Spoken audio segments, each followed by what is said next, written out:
The body looseners are all about, as they say, loosening your body, but it's really about loosening the joints in your body. These are straight out of Tai Chi. These are Tai Chi body looseners. And it's what you do before you start doing the martial art of Tai Chi. And it's really so much about allowing Chi to move through your joints. That's where it gets blocked.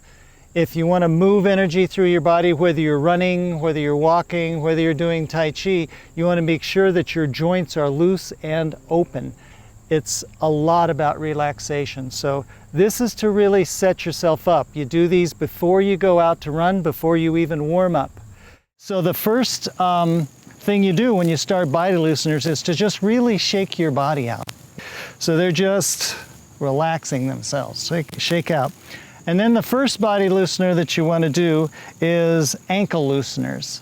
And ankle looseners are all about relaxing all the muscles, tendons, opening the joint around your ankles so that when you're running, you're not tempted to toe off. So you don't want to be stiffening your ankles, and that's what happens when you toe off or push yourself forward with your lower legs.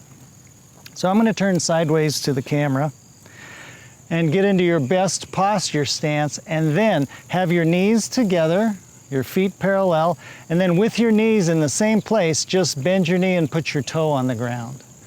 And then you want to use your knee to go in a circle that makes your heel go in a circle. So the only way you're going to relax your ankles is if you completely let go of them and drive it with your knee. So my knee is going in a circle right now, and that's what's making my ankle go in a circle.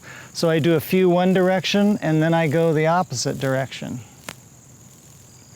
And then I switch feet. Then I take my left knee and make my knee go in a circle, and that makes my ankle do the circle. So I can completely let go of my ankle.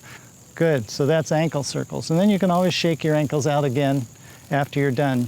All right, so the next body loosener is knee circles.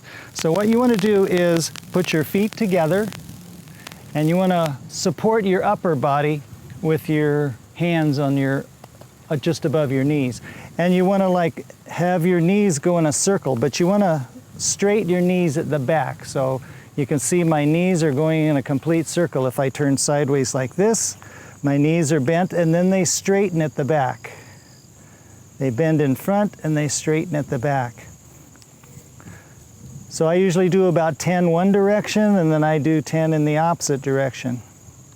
Okay, so this body loosener is hip circles. Now these work to loosen your hip joint. Okay, so if you can imagine your hip femur going into your hip joint, you're going to do an exercise that really helps that hip joint loosen inside of the ball and cap joint of your hip.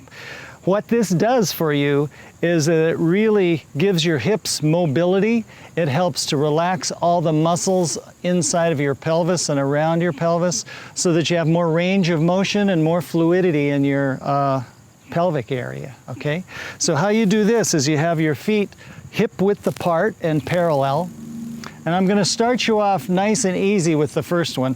So if you've never done these before, just follow along with me. Take your right leg and make your knee go in a clockwise circle. So if I'm looking down on my knee, I'm making it go clockwise. Just one leg at a time. You're gonna go clockwise. So you want your knee to do the work so that your hip can relax. Your knee is doing the circle so that your hip joint here can just totally soften. So I go one direction like this. Then I'll stop and I'm going to go to my other leg. I'm also going to let my left leg go clockwise. So when I let my left leg go clockwise, it goes to the back and around. It goes rear and around. It goes to the rear and around, like this. Same direction as the other leg. But what happens when you combine the two is that the right leg just naturally, I don't know why, the right leg just wants to go forward and around when it starts. The left leg really wants to go backward and around. So when you do these together, it's important to do them slowly off the bat. So I'm going to take you through this. So just do it very slowly. Let your right leg go forward while your left knee goes back. and then switch places, swing wide, and now your right knee is back and your left knee is forward, and then bring them close together and then around. So that even though they're both going the same direction, they're 180 degrees out of phase with each other. It helps me to do my hands at the same time. And then once you get that, go the other direction for a little bit. Same motion. Okay, so this is going to help you with all of the flexion in your hips and relaxing your glutes, relaxing all the muscles in your pelvic floor. Next one is pelvic circles. So this, where you can see we're moving up the body. Pelvic circles are just tilting your pelvis in every direction around. So when I start off, I'm going to turn sideways. So you can see I'm tilting my pelvis up in front, and then up to the side, and then up to the rear, and then up to the other side, and then up. When I combine all of these and just make a nice smooth thing, I'm really just tilting my pelvis around in a circle. It's kind of like I'm wiping the inside of a bowl. So just turn your pelvis around. Try to keep your upper body as motionless as you can. What this exercise does is that it really loosens your lower back, which you're going to need, you know, if you're doing pelvic rotation during your running. It just keeps this area of your spine nice and loose, because the sacrum is where your upper body attaches to your pelvis. So you really want this area loose. And so then I'm going to go in the opposite direction. Now be sure you're tilting it around like this. Now some people who are stiff in this area tend to go around like this. It's not the same thing. It doesn't do the same thing. So this one is pelvic rotations. Now you're going to be practicing this when you run anyway, but this is a body loosener that kind of gets your body used to that and prepares you for pelvic rotation. So all you're doing is I'm in a staggered stance with my feet hip width apart. Then I put my hands like I'm holding on to the arms of an armchair, and then that stabilizes my upper body. Okay, so then I could just rotate my pelvis like this.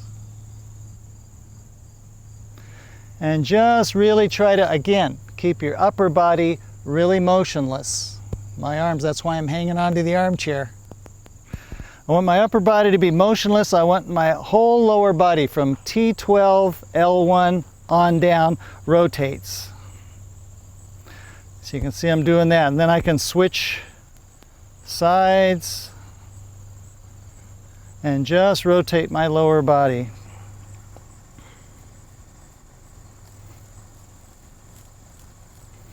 Now we're ready to do what I call the spine roll. So this one loosens and relaxes your whole spine.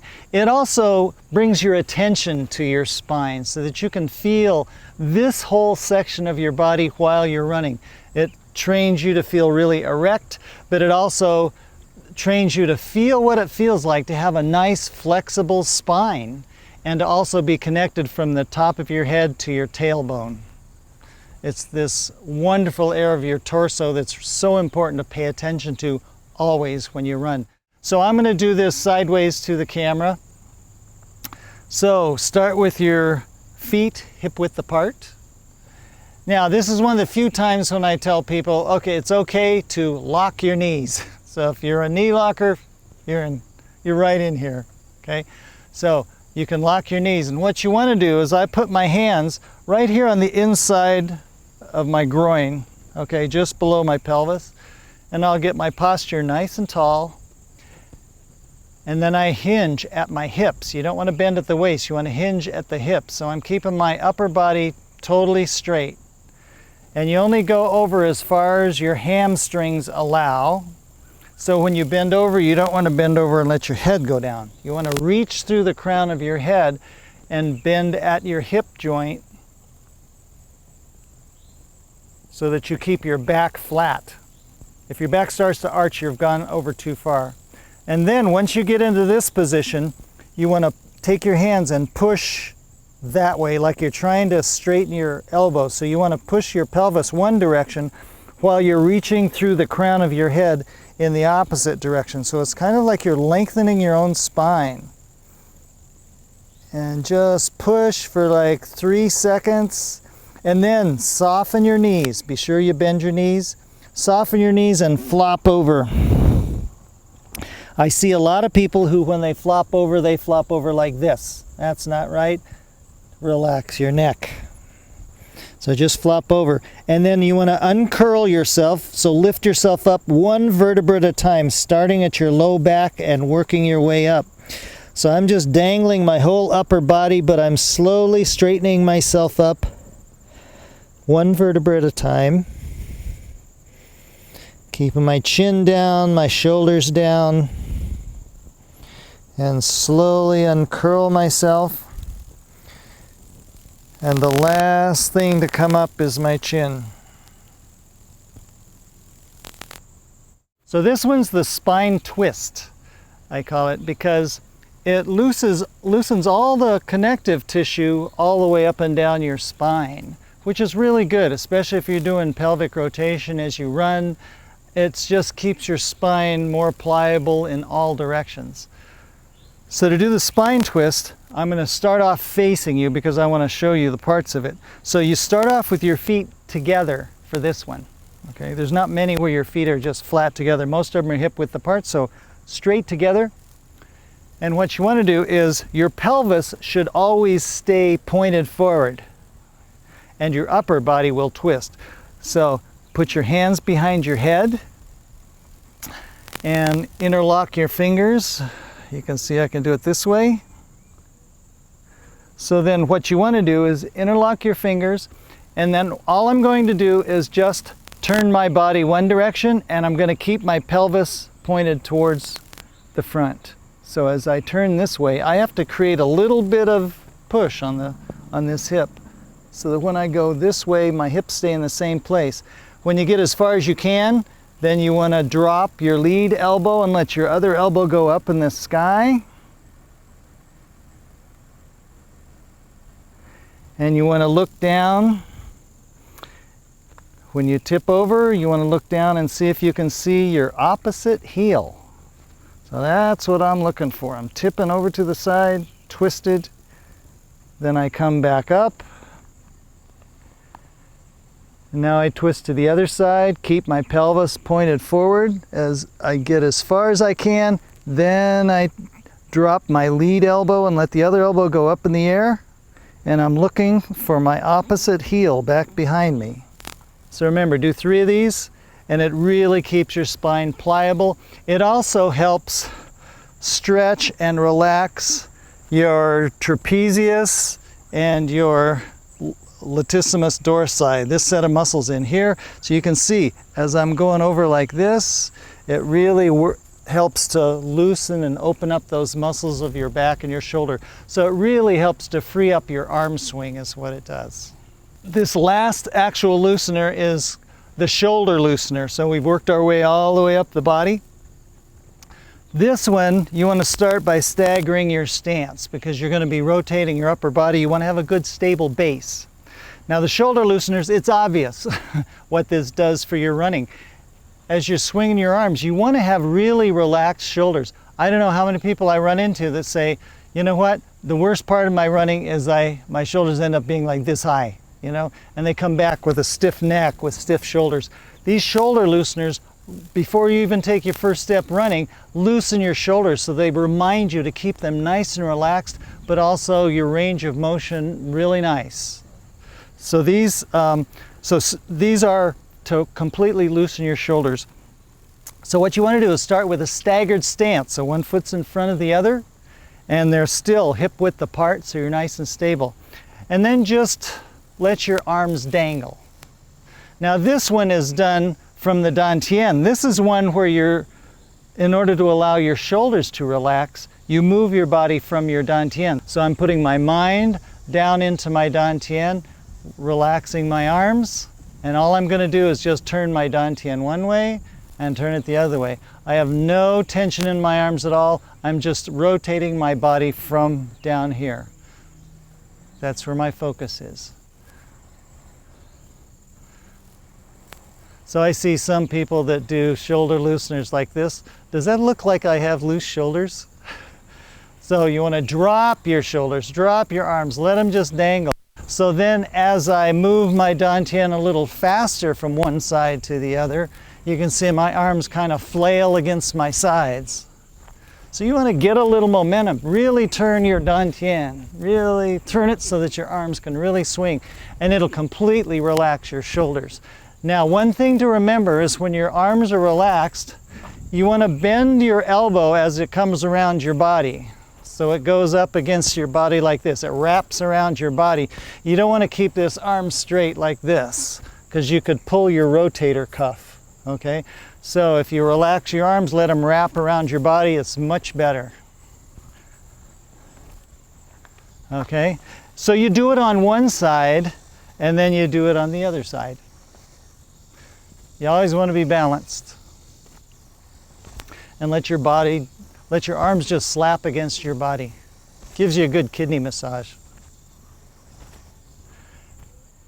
Then when you're done, just do a few shoulder rolls to the rear, and then do some shoulder rolls to the front.